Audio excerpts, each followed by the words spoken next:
も典型的な地形なのですが、女川町、道路も冠水しておりまして、現在この女川町に行く通行が不能という情報も入ってこの町に入れないわけですよね、救助の方にも。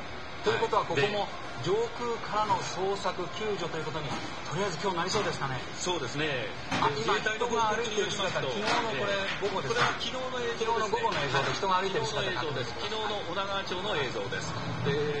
自衛隊によりますと女川町内ではおよそ2500人が孤立しているということです。およそ2500人が孤立しているということです。これ浅見さん、上空から見た映像がですね、海から海岸沿いにある町を津波が襲う。その右から2番目の山の間をですね縫うようにして町